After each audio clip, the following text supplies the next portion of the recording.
Take care of this, slave. John chuckled smugly, further insulting me as he tossed his dress suit my way. The suit struck me, causing water to spill. Ah, wipe it up, will you, and bring me another glass of water. Drunk as he was, or perhaps because of it, John's true feelings became apparent. In his eyes, I was nothing more than a slave. I threw the dress suit into the laundry bag with all my might, only to notice something sticking out of the suit pocket. Unfolding the crinkly, tightly folded paper, he had instructed me to take care of it, and so I intended to do just that. Beyond wondering why such a thing existed, I felt as if this was my ticket to freedom, an escape from all the irritation and dissatisfaction I experienced with John. I rushed out of the house and promptly submitted the divorce notice to the office. My name is Vanessa Owen, currently 50 years old with 2 children, Nicole, my firstborn, followed by my son Matt. From the beginning of my relationship with John, I never got along with his parents. Despite their disapproval, I loved John and believed we could be happy together. We eloped, defying my parents' objections, and started living in a small apartment.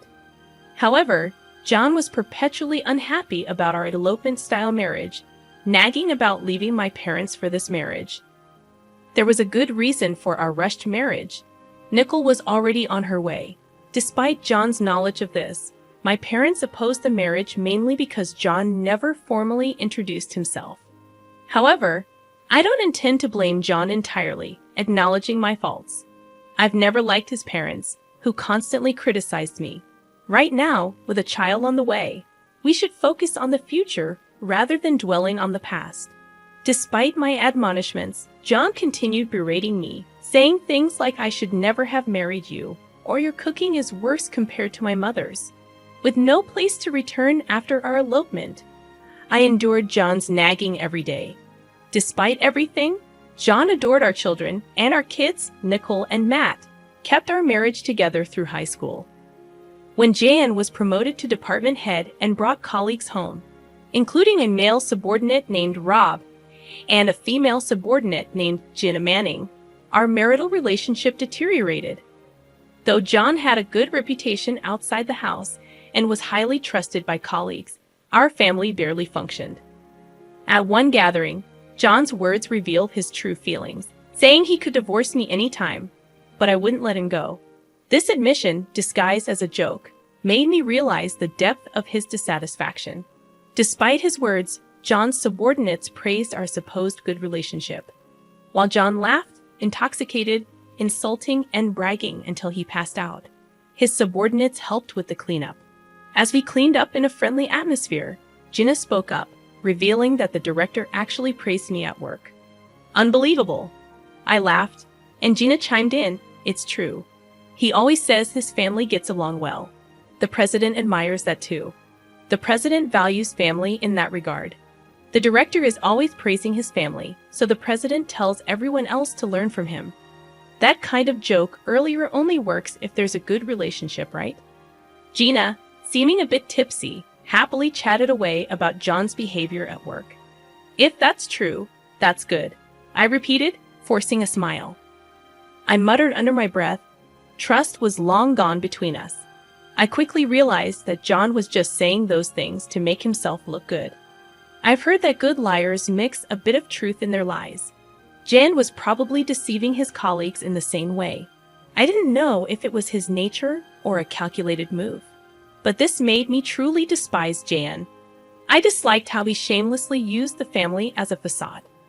However, our children were still students, and I wanted them to go to college. As John said, think of the children. I couldn't divorce him. However, Jan had never brought up divorce either. We were just living life without making waves. In this life, our children grew up honest and cheerful. Nicole graduated from a local university and joined a nearby company. 3 years later, Matt, who had left home for university, also found a job locally and decided to return home. I was genuinely happy that the children were coming back, and when both became working adults, it felt like a weight was lifted off my shoulders. Then another happy event occurred. Mom, I'm thinking of getting married, Nicole, in her 3rd year of working, told me. Her partner was a senior at her company, Chris Adams, a fine young man who had spent his childhood overseas. He seemed very intelligent. John was happy about the marriage too, and Nicole quickly started preparing for it. The wedding was to be a casual garden wedding. Usually, I'd wear a formal dress, and Jan would wear a morning suit. Still, guests were told to dress casually, so it was decided that I would wear a simple dress, and John would be fine in his existing suit. Despite everything, I wanted to honor Nicole's special day, so I carefully chose a dress. I thought about getting a new suit for Jan, but he insisted that the one he already had was fine. Reluctantly, I brushed and mended John's suit, looking forward to the wedding. On the wedding day, blessed with good weather, the ceremony began, surrounded by beautiful greenery and flowers. Rob and Gina, John's colleagues who had always been kind to Nicole and Matt, attended the wedding, and I thanked them for coming. At the reception, a stand-up party, I spent a happy time greeting Nicole's friends and colleagues. Jan seemed to be enjoying himself, but perhaps getting too drunk, he started commanding, "Hey, Vanessa, get me a drink." Waiters were walking around the venue, and it was embarrassing that he had to call out to me, who was far away, instead of just looking around. "Mrs. Owen, I'll go for you." Rob and Gina supported me, entertaining John, especially Gina, who stayed by John's side like a wife. I felt uneasy about it but was busy greeting other guests, so I left John to them. It was a beautiful ceremony, and the wedding ended successfully. Gina took care of a heavily drunk Jan until the end when the taxi arrived. She said, "John, your taxi is here," and helped him into the car. I also got into the taxi and spoke to her. "Thank you, Gina. Take care." "No, thank you. Looks like it's going to be a long night. Take care." I took her words as a reference to the drunk John and laughed. However, her gaze was not on John but me. I felt strange again, but I said goodbye and returned home with Jan. Nicole and Matt went to the after-party. Leaving just the two of us in the taxi, Jan seemed a bit more cheerful after a nap. When we got home, he walked in on his own. Usually, we didn't talk much, but Jan, more drunk than usual, couldn't stop talking. Finally, the kids are off our hands. I was worried about Nicole's turning out like you, but I'm glad she got married. He belittled me as usual. John lay on the sofa. "Vanessa, water," and then he arrogantly ordered me around. I sighed inwardly and went to get in water. "Here's your water. Take off the suit if you're going to sleep. It'll get wrinkled." I said that and put the water on the table. John, getting up, said as he undressed, "You're really useful. You do everything." "I can't believe you'd speak that way, even if you're drunk." "Hey, slave, take care of this." John chuckled smugly, throwing his dress suit at me. The suit hit me, causing water to spill. "Ah, wipe it up, will you, and bring me another glass of water." Whether drunk or not, it must be his true feelings. John thought of me as a slave. I was initially angry, but the anger didn't last long. Seeing Jan snoring loudly in front of me, I surprisingly felt nothing.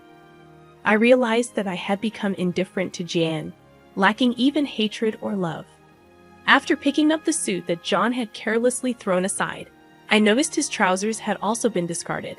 Feeling irritated again, I stood before the bag for dry cleaning, angrily throwing the suit into the bag with all my strength.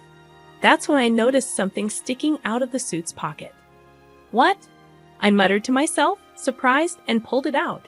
It was a piece of paper, crisply folded. As I unfolded it, I had to cover my mouth in shock. At that moment, I remembered Gina's words about the night being long, so that's what she meant.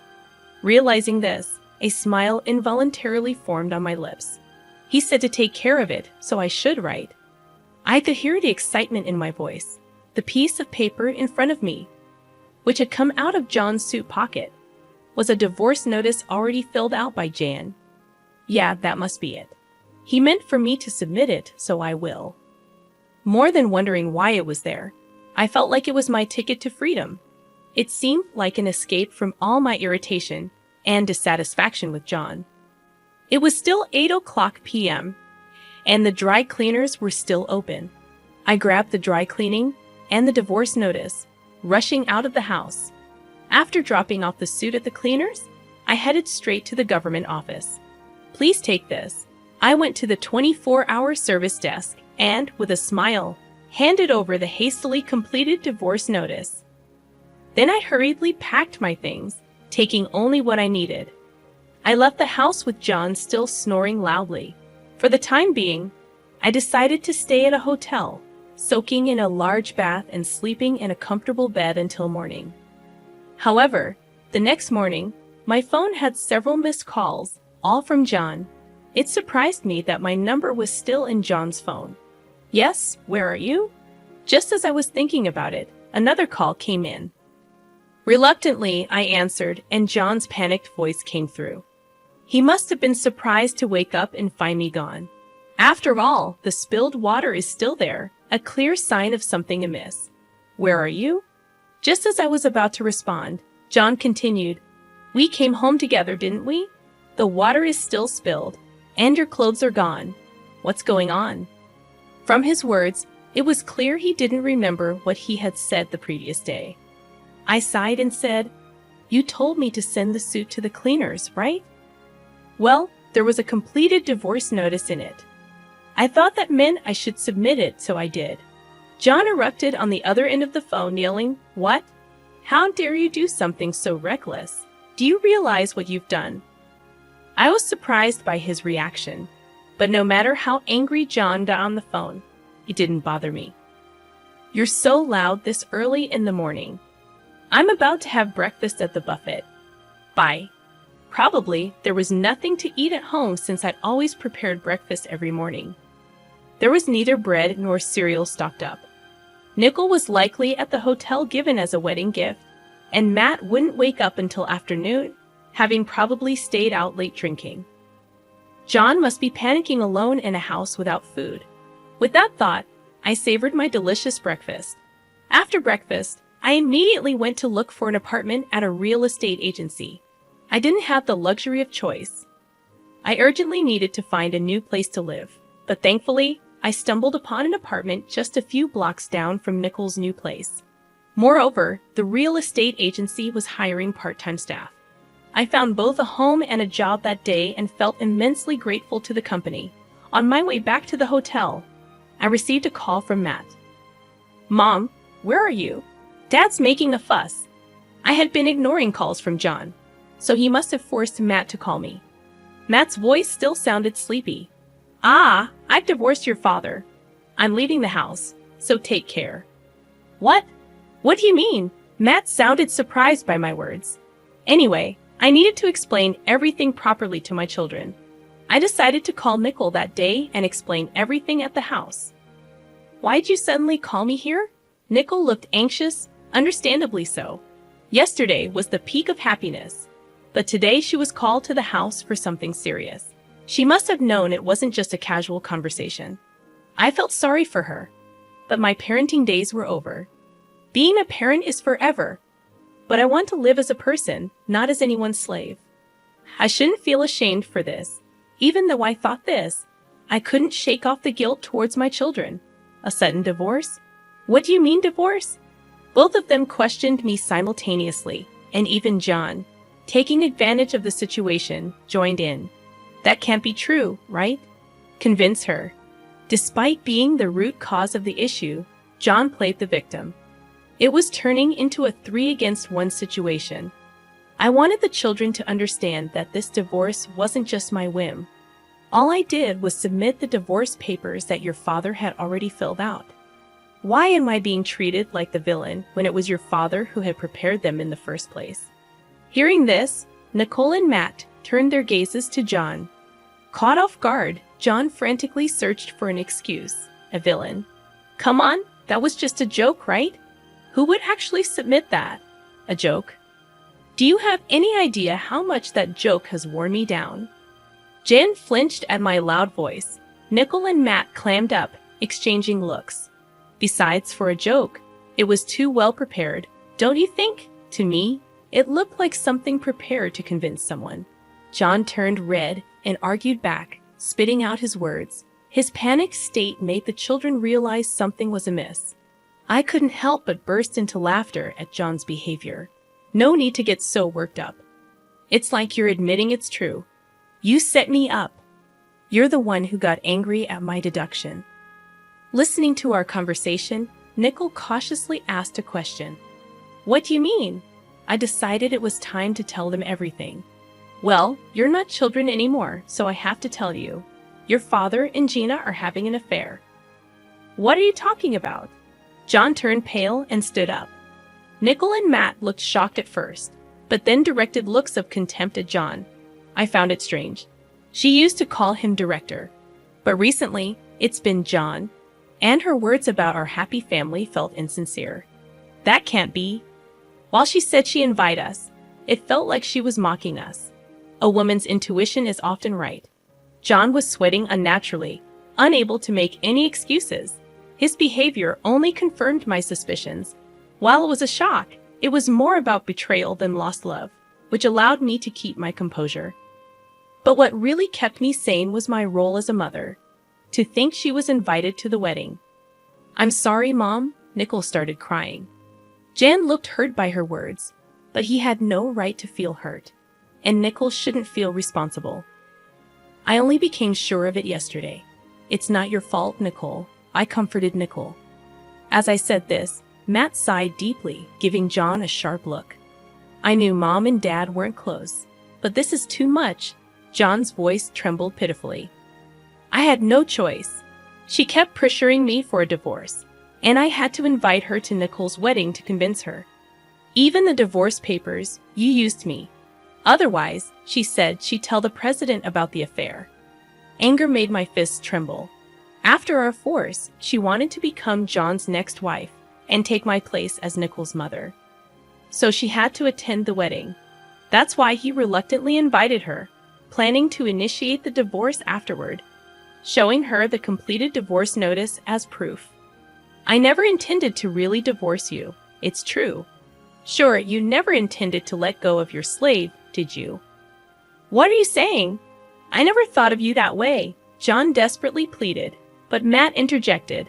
But Dad, you always said it would be easy to marry a woman who obeyed everything like Mom does. What? You always belittled Mom but never divorced her because you thought it was convenient for you. I stood up. Is there any reason I should stay married to this man? Nickel and Matt shook their heads firmly. Mom, you deserve to be free. That's right. And you'll always be our mom, even if Dad becomes a stranger. Nickel wiped her tears and smiled through her sniffles. After that, we left the house. Matt, not wanting to stay with John, decided to move into my apartment. The divorce papers were already submitted. We still had to sort out the property division, but I was relieved to distance myself from John. A month later, one of John's subordinates, Rob, visited the real estate agency. When I started working here, huh? Aren't you Director Owen's wife, Rob? Thank you for coming to Nickel's wedding the other day. What brings you here today? Actually, I broke up with my girlfriend and thought about a fresh start. Maybe moving to a new house. Rob smiled awkwardly as he sat down in front of me. Oh, I see. I had heard about Rob's girlfriend a few times. He seemed to care for her deeply, but it must not have worked out. Wanting to cheer him up, I responded with a smile. We found a suitable place, but since it was lunchtime and the person in charge of viewings was out, we scheduled a viewing for another day. By the way, when did you start working here? Director didn't mention anything about it. No, really, we got divorced. What? But last week at the dinner with the president, John was talking about planning a family trip. Rob was shocked, and so was I. John was still spreading such nonsense. He would undoubtedly continue using the family to get closer to the president if I stayed silent. I decided to tell Rob the whole story. John and Gina. That's unbelievable. Rob turned pale. His reaction was oddly striking. He slowly opened his mouth. My girlfriend was Gina. Gina Manning. I gasped, not expecting that Rob and Gina had been dating. Rob muttered, I can't forgive them. I silently watched him. Mrs. Owen, I can't forgive the two of them. I'll inform the president. His determined gaze met my nod of agreement. I felt the same way. I refused to be manipulated by John any longer. Rob left the shop, saying he'd come back for the viewing another time. He had my contact information from Nicole's wedding. I was sure he would contact me eventually. That day after work, as I was heading home, Rob contacted me immediately. "Mrs. Owen," I told the president. His voice was much more energetic than the time we met, made me smile. The president was furious. Betraying his family and having an affair with a subordinate, both of them will be dealt with. Really? That's great. Now we won't be used by them anymore. Those two deceived everyone, the family, the staff, even the president. They were called into the president's office right after I left. Imagining the scene, I couldn't help but smile. Even though they were no longer a part of my life, I couldn't accept them getting away scot-free. "Thank you, Rob. You will surely find happiness." I sent this to Rob, feeling like it was something I also wanted to hear. Eventually, Jan and Gina's affairs spread throughout the company, especially John, who had always boasted about his happy family life, turned out to be a scoundrel who preyed on a subordinate. He was demoted 3 ranks from director to an ordinary employee. At home, he had no family waiting for him. For a man over 50, it would be interesting to see how he would live from now on. Gina resigned, probably due to the scrutiny. She was about 35 years old, a pitiful woman unemployed in her mid-30s after meddling with a married man. Their relationship also ended. Such an unhealthy affair was never going to last. Gina had pleaded with Rob, but he firmly rejected her. Feeling relieved, his reaction made me feel relieved too. Afterward, I continued to live peacefully with Matt in our apartment. 2 years later, Matt told me he was getting married. "Just when I thought I'd be alone," he said, "Mom, let's live together now. I'm looking forward to the birth of my grandchild." Living with Matt and his wife, Nicole, is also doing well as a mother of one. The fact our family keeps growing brings me joy. I reached out to my elderly parents, whom I hadn't spoken to in a while, told them about the divorce. They said, "Bring the kids over sometime." And I felt endlessly sorry and grateful to them. I plan to make up for my past mistakes by being filial to my parents and continue to be a reliable mother, always there to help my children.